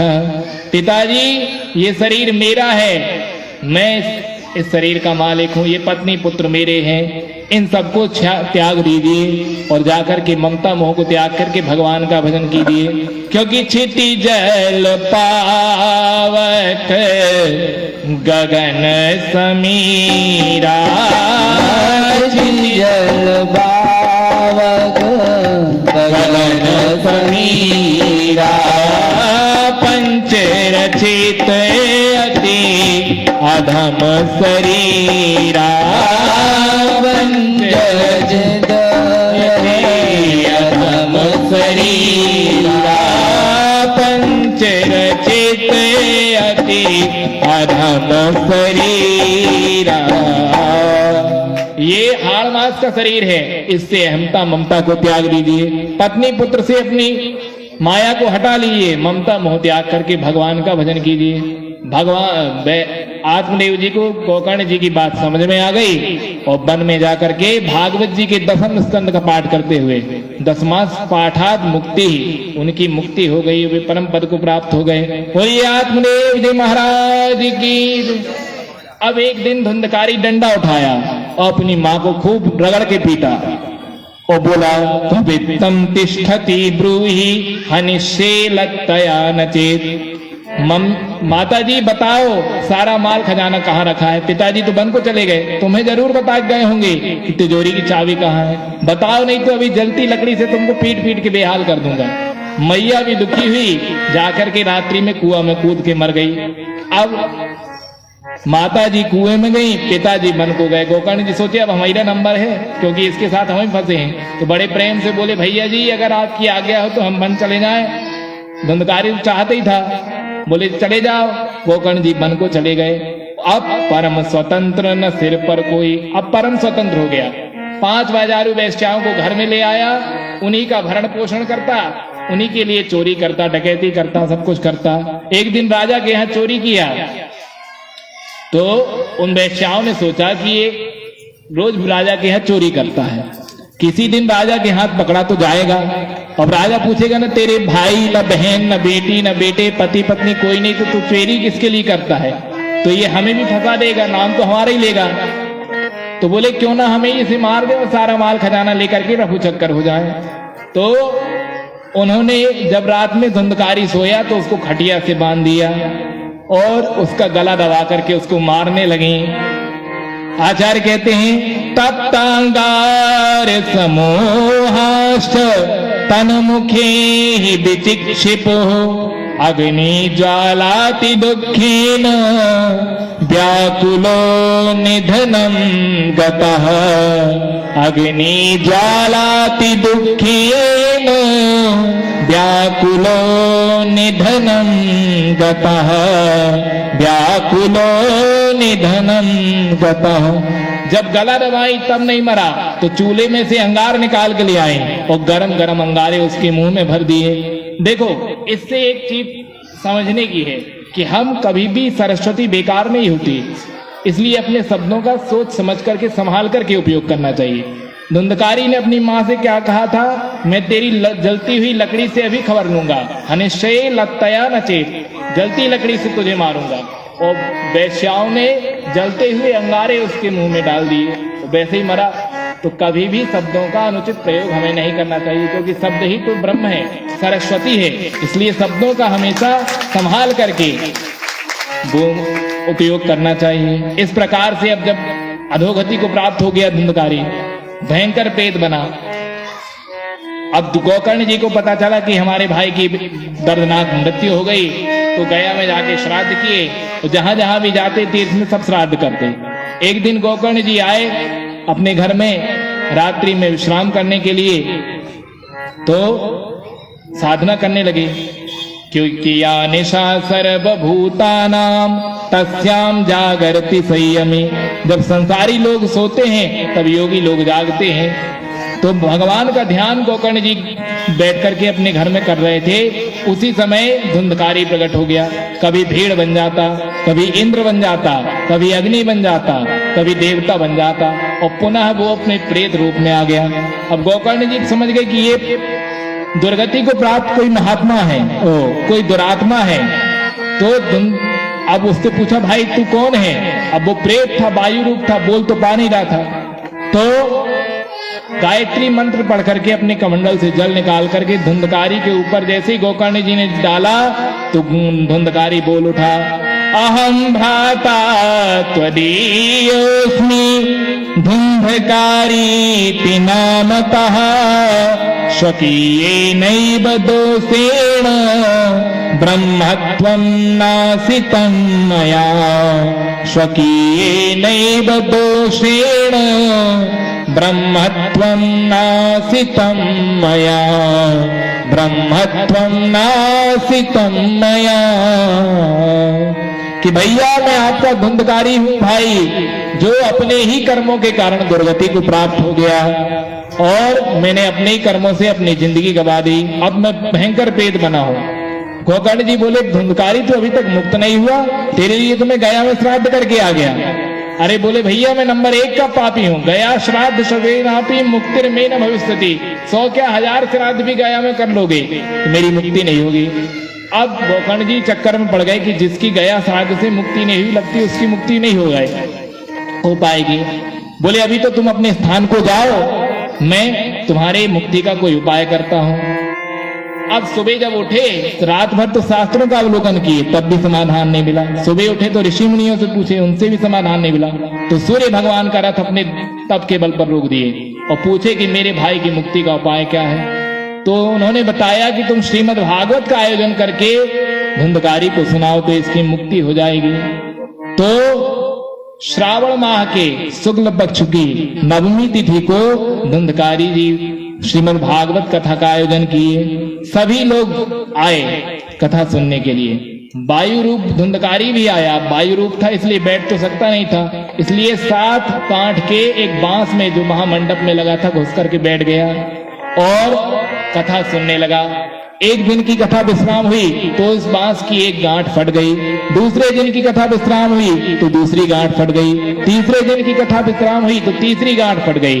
इस प्रकार से एवं सप्त दिनेश्चैव सप्त ग्रंथि विभेदनम्, 7 दिन की जैसे ही कथा विश्राम हुई तो 7 गांठें उस बांस की फट गई और वो दिव्य रूप धारण करके भगवान का पार्षद बन के प्रकट हो गया। कितना दिव्य है। तो आचार्य कहते हैं, दिव्य रूप धरो जातस तुलसी दाम मंडितः पीतदाशा घनश्यामो मुकुटी कुंडलान्वितः, पीतदाशा घनश्यामो मुकुटी कुंडलान्वितः। दिव्य रूप धारण किया है, पीतांबर धारण किया है, बैजंती और तुलसी की माला पहना हुआ है, 4 हाथ हैं और भगवत पार्षद बना हुआ है और कथा की महिमा गा रहा है। धन्या भागवती वार्ता प्रेत पीड़ा विनाशिनी, सप्ताहोऽपि तथा धन्यः कृष्ण लोक फल प्रदः। कि भैया ये धन्य है भागवत की कथा, जिसने मेरे जैसे प्रेत को भी तार दिया। इस प्रकार से महिमा गाया और बोला कि ये शरीर के प्रति व्यक्ति इतनी ममता रखता है, जबकि ये शरीर क्या है? अस्थि स्तंभम स्नायुबद्धम मांस शोणित लेपितम चरमा बनद्धम दुर्गंधम पात्रम मूत्र पुरीशयो पात्रम मूत्र पुरीशयो। अस्थियों के ढांचे से ये बना है, स्नायु से ये बद्ध है, इस प्रकार से रक्त के फेफड़ों से ये लदा हुआ है और मलमूत्र का भांडी ही है, फिर भी आदमी इससे कथा नहीं सुनता। इस प्रकार से कथा की महिमा गा रहा था, उसी समय भगवत पार्षद आ गए विमान लेकर के। तो गोकर्ण जी को बड़ा आश्चर्य हुआ कि सभी श्रोता सुन रहे थे पर एक ही विमान आया। तो पूछे, भैया ऐसा क्यों हुआ? बोले, इनके श्रवण में भेद है, इनके श्रवण में भेद है, इसलिए ऐसा हुआ। इन्होंने श्रवण तो किया पर मनन नहीं किया, मनन से धुंधकारी ने किया, इसलिए विमान एक ही आया। अगली बार फिर कथा करो, फिर विमान सबके लिए आएगा मन से जो सुनेंगे। और ऐसा कहकर के धुंधकारी को लेकर के भगवत पार्षद चले गए। दोबारा फिर कथा का आयोजन किया गया और इस बार सबको समझा दिया गया कि मन से कथा सुनना। और जैसे ही कथा विश्राम हुई तो सबके लिए विमान प्रकट हो गए और सभी भागवत की कथा के परिणाम से चांडाल कुत्ते गधे पर्यंत सब बैकुंठ को चले गए, भगवान प्रकट हो गए, गोकर्ण जी को हृदय से लगा लिए। इस प्रकार से अयोध्यावासिनः पूर्वं यथा रामेण संगतः तथा कृष्णेन तेनीतः वैकुंठम योगी दुर्लभम। जैसे राम जी के साथ साकेत धाम सारी प्रजा गई थी, वैसे ही सारे श्रोता वैकुंठ चले गए। इस प्रकार से गोकर्ण धुंधकारी उपाख्यान के माध्यम से महात्मा बताए और अंतिम अध्याय में भागवत सप्ताह श्रवण की विधि बताते हैं कि सबसे पहले ज्योतिषम तुम समाहूय मुहूर्तम प्रच्छयत्नतः विवाहे यादृशं वित्तम तादृशं परिकल्पयेत्। सबसे पहले ज्योतिषी को बुलाएं, उत्तम मुहूर्त सुधवाएं और जैसे कन्या के विवाह में धन खर्च होता है वैसे धन की व्यवस्था करके भागवत जी का आयोजन करवाएं। अगर वक्ता ब्रह्मचारी हो तो उसका सुखदेव मान करके पूजन करें और गृहस्थ हो तो व्यास मान करके पूजन करें। वक्ता के लक्षण क्या होते हैं? बोले, विरक्तो वैष्णवो विप्रो वेद शास्त्र विशुद्धिकृत दृष्टांत कुशलो धीरो वक्ता कार्योति निष्प्रियः। वक्ता विरक्त हो, वैष्णव हो, दृष्टांत कुशल हो और निष्प्रिय है, ज्यादा झंझटों ना पड़ा हो, शांत हो, शांत चित्त हो, दृष्टांत देने में कुशल हो। इस प्रकार से वक्ता के लक्षण बताए और सप्ताह श्रवण की विधि को बताते हुए कि सभी जगह सभी समय भागवत की कथा सुनने का महत्व तो है, पर दक्षिणायन के 6 महीना में अगर आप भागवत सुनेंगे किसी भी समय तो विशेष है। वैसे भागवत सुनने के लिए मुहूर्त तिथि की कोई आवश्यकता नहीं है। दिनानाम नियमो नास्ति सर्वदा श्रवणम मतम। जब समय मिल जाए तभी आयोजन करवाओ और तभी सुन लो। इस प्रकार से विधि का गान किए और अंत में कहते हैं कि जब सप्ताह श्रवण का अंतिम समय हो, मतलब अंतिम दिन वर्ष हो, तो 12 ब्राह्मणों को 12, क्योंकि 12 स्कंद है तो एक एक ब्राह्मण को एक एक स्कंद के निमित्त भोजन करवाए और सक्तोपलत्रयमिदं स्वर्ण सिंहं विधाय च तत्रास्य पुस्तकं स्थाप्यं लिखितं ललिताक्षरम्। अगर आपकी शक्ति हो तो 3 तोले सोने का एक सिंहासन बनवाएं, उसमें श्रीमद् भागवत जी को विराजमान करवाएं और तुलसी माला से, तुलसी मंजरी से विभूषित करके व्यास वक्ता को दान कर दें। और इस प्रकार से सारी विधि भागवत श्रवण की बताए। अंत में बताए कि इस प्रकार से जो अध्यापन करता है गीता का पाठ करवाएं अंत में, और अगर गृहस्थ हो तो पूरा हवन करवाए। हवन करने में सामर्थ्य ना हो तो व्यास जी को या जो भी विप्र हैं उनको सामग्री दान दे दे तो घर में हवन करें। इस प्रकार से सारी विधि बताते हुए कथा की विधि को विश्राम दिए। अब अंतिम प्रश्न सनत कुमार जी से नारद जी ने पूछा, सोनकारी ऋषियों ने सूत जी से पूछा कि श्री धुंधकारी जी को गोकर्ण जी, आत्मदेव परीक्षित जी को सुखदेव जी और नारद जी को सनत कुमार जी भागवत की कथा कब सुनाए? तो बोले भगवान के स्वधाम गमन के 30 वर्ष पश्चात भाद्रपद मास की नवमी तिथि को सुखदेव जी परीक्षित जी को कथा सुनाए। उनकी कथा श्रवण करने के 200 वर्ष पश्चात श्रावण माह के शुक्ल पक्ष की नवमी तिथि को श्री गोकर्ण जी धुंधकारी जी को कथा सुनाए और उनके कथा श्रवण करने के 30 वर्ष पश्चात आषाढ़ माह के नवमी तिथि शुक्ल पक्ष की नवमी तिथि को श्री नारद जी श्री सनत कुमार जी नारद जी को कथा सुनाए। इस प्रकार से अंतिम प्रश्न का उत्तर देते हुए भी भागवत की महिमा को गाए और उसी समय आश्चर्य हुआ, भक्ति ज्ञान वैराग्य तीनों तरण होकर नृत्य करने लगे, भगवान नाम संकीर्तन करने लगे। सभी को आश्चर्य हुआ कि ये तीनों कैसे अभी प्रकट हो गए। बोले ये भागवत की कथा के श्रवण से पुष्ट हुए हैं। भगवान के सारे पार्षद उद्धव बलि सब उत्पन्न हो गए और प्रकट होकर के भगवान की महिमा गाने लगे, भागवत की महिमा गाने लगे। सबने दिव्य कीर्तन किया। आइए हम सभी भी दिव्य कीर्तन करें और दिव्य कीर्तन करते हुए भक्ति महारानी नृत्य करने लगी। श्री कृष्ण गोविंद हरे मुरारे, हे नाथ नारायण वासुदेव। श्री कृष्ण गोविंद हरे मुरारे, हे नाथ नारायण वासुदेव। श्री कृष्ण गोविंद हरे मुरारे, हे नाथ नारायण वासुदेव। श्री कृष्ण गोविंद हरे मुरारे, हे नाथ नारायण वासुदेव। हे नाथ नारायण वासुदेव, हे नाथ नारायण वासुदेव।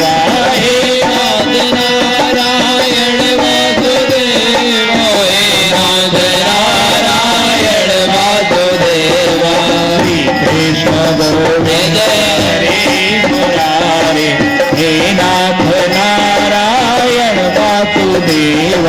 श्री कृष्ण गोविंद हरे मुरारे, हे नाथ नारायण वासुदेव। राधा माधव भगवान की जय। इस प्रकार से दिव्य कीर्तन हुआ, भक्ति ज्ञान वैराग्य तीनों तरुण हो गए और यमराज भी अपने दूतों के हाथ में दंड देकर के कहते हैं कि जन्म मरण पर्यंत तक जो न ले हरि नाम, तिनको ले आओ यहाँ है उनका ये धाम। कि जो तिलक ना लगाते हो, कंठी माला ना पहनते हो, वैष्णव ना हो, उनको लेकर यहाँ आना। जो वैष्णव हो, कथा सुनते उनको लेकर नहीं आना। और अंतिम 2 श्लोकों का पाठ करते हुए हम कथा को विश्राम दें। व्यास जी कहते हैं, दारिद्र दुख ज्वरदाहिता नाम, माया पिशाची परिमर्दिता नाम, संसार सिंधो परिपातिता नाम, क्षेमाय वै भागवतम प्रगर्जति, असारे संसारे विषय विसंगाकुल धियः, क्षणार्थं क्षेमार्थं पिबत सुख गाथा तुलसुधाम, किमर्थं व्यर्थं भो व्रजत कुपथे कोत्सित कथे, परीक्षित साक्षी श्रवणगत मुक्त्युक्ति कथने, परीक्षित साक्षी श्रवणगत मुक्त्युक्ति कथने।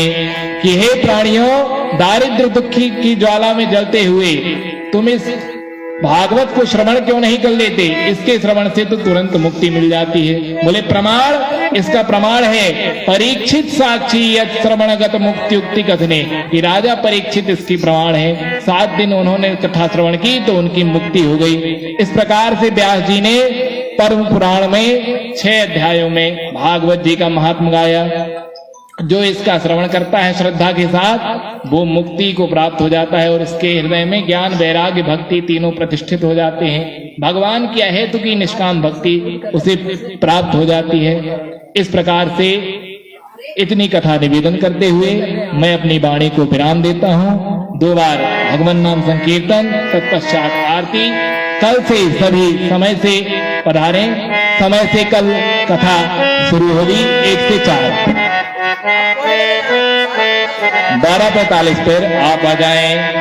हरे श्री हरे राम राम राम सीता राम राम राम। हरे राम राम राम सीता राम राम राम। हरे राम राम राम सीता राम राम राम। हरे राम राम राम सीता राम राम राम। हरे राम राम राम सीता राम राम राम। हरे राम राम राम सीता राम राम राम। हरे राम राम राम सीता राम राम राम। हरे राम राम राम सीता राम राम राम। हरे राम राम राम सीता जय राम राम। हरे राम राम राम सीता राम राम राम। हरे राम राम राम सीता राम राम राम। ओ हरे राम राम राम सीता राम राम राम। राम राम राम ओ सीता राम राम राम। बोलिए श्री सीतारामचंद्र भगवान की जय। राम माधव भगवान की जय हो। भागवत महापुराण जय हो। ग्राम के सभी देवी देवताओं की जय हो। नमः पार्वती बताए हर हर महादेव शंभो। आप सभी अपने यथास्थान खड़े हो जाएं। सभी चलते हैं परम मंगल में आरती की ओर। संध्या आरती में हम सभी बड़े भाव के साथ में एवं यहाँ यत्र तत्र सर्वत्र जो भक्तगण यहाँ वहाँ घूम रहे हैं, आप सभी भी आप चाहिए और भागवत जी को निकट आकर के हम सभी पुनरावर्तित करेंगे। आरती का संग्रह राम नाम का कीर्तन करते हुए पुनः आरती का संग्रह करते हुए और पुनः दिव्यमयी आरती का दर्शन करेंगे।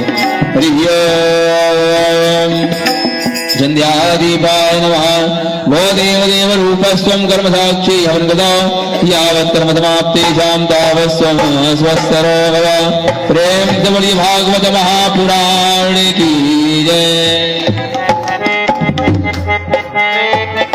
श्री भागवत भगवान की है आरती।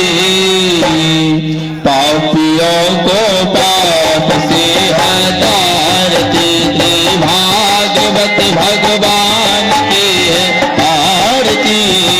पापियों को पाप से हटारती।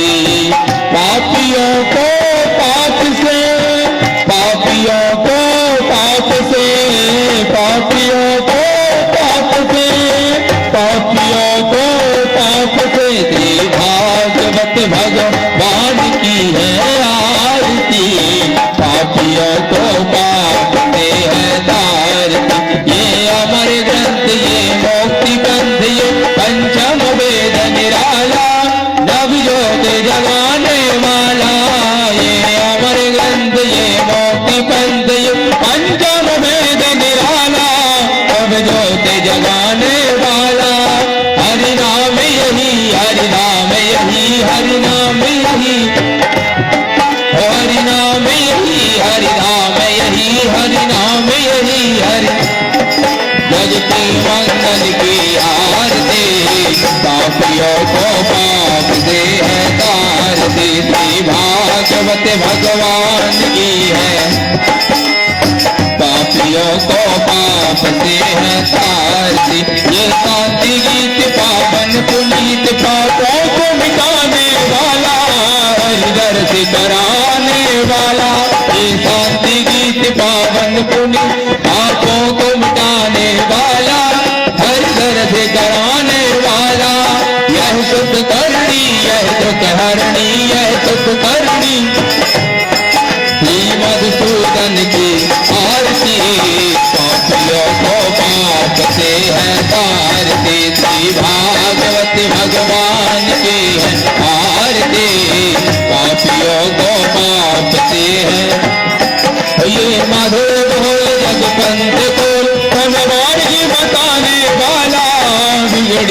बनाने वाला, ये मधुर बोल जगपंथ को धनवान को बताने वाला, बिगड़ी को बनाने वाला।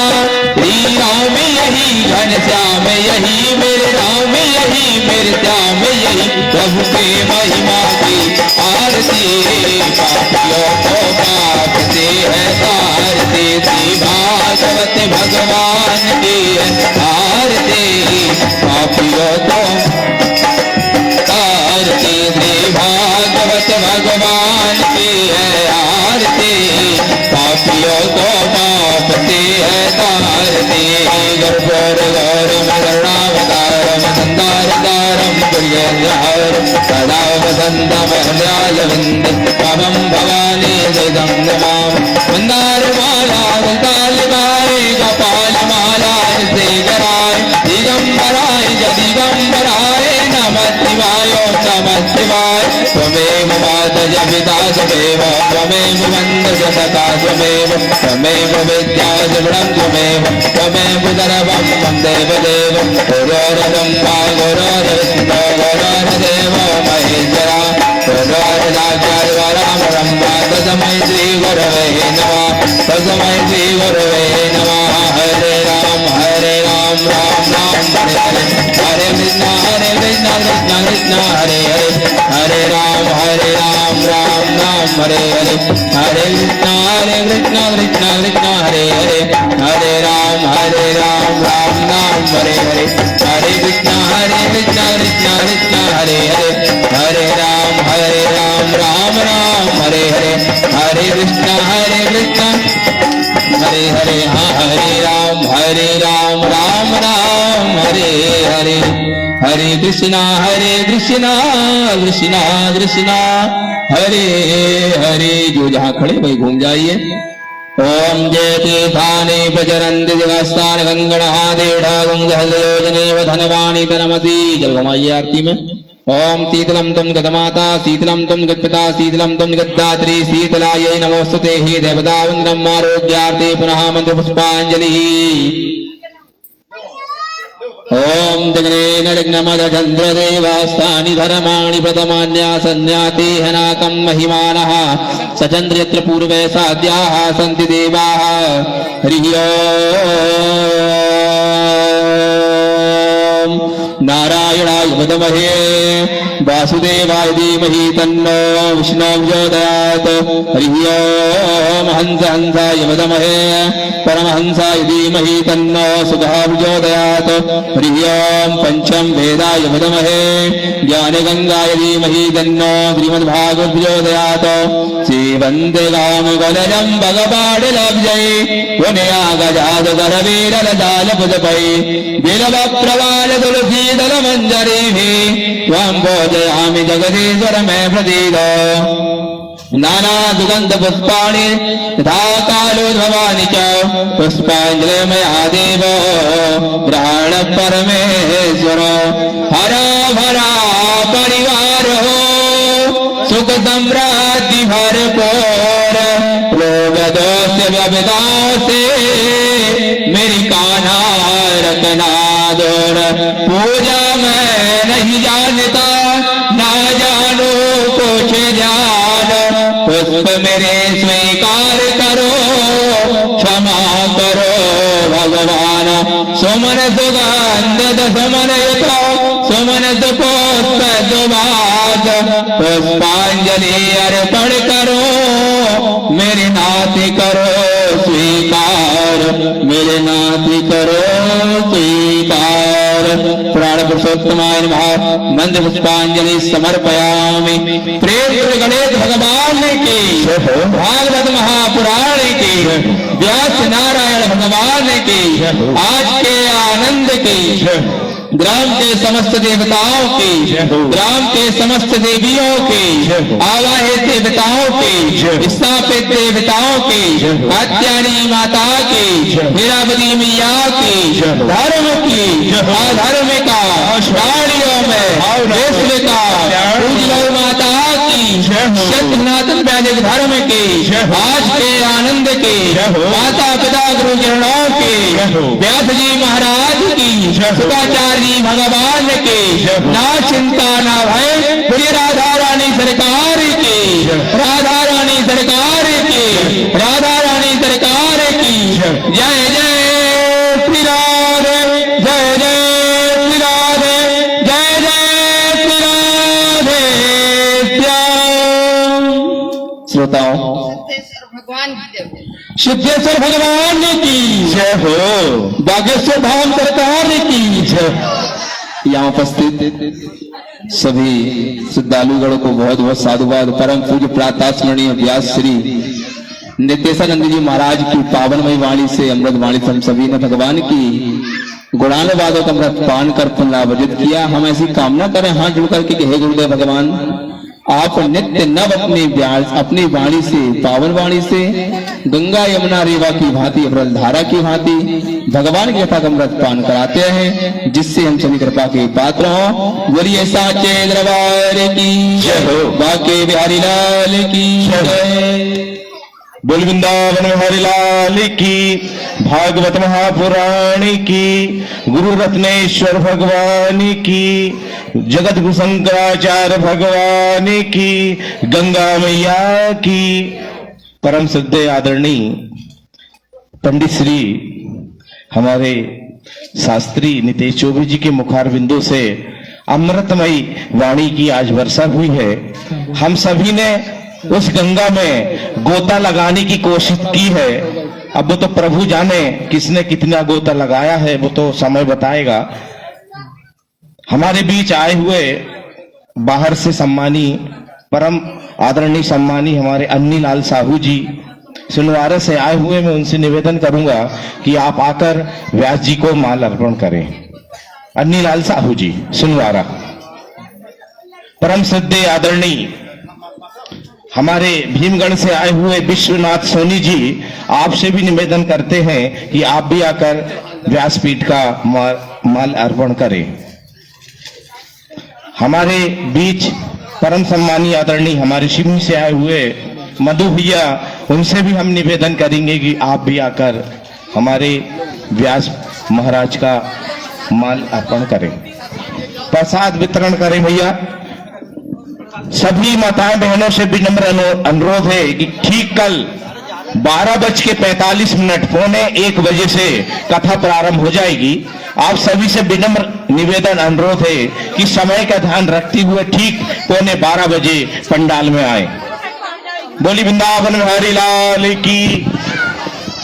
आप सभी आरती प्रसाद अवश्य ग्रहण करें और छोटा सा भजन, हरि का भजन, क्योंकि आज व्यास जी ने के मुखारबिंद से सुंदर प्रसंग हम सभी ने श्रवण किया और सभी लोग एक छोटा सा भजन का आश्रय लेकर अपने घर को प्रस्थान करेंगे। सभी लोग पुनः भगवान का गुणानुवाद करते हुए अपने प्रस्थान कर आरती प्रसाद। समस्त माताओं से हमारा विनम्र अनुरोध है कि आरती यदि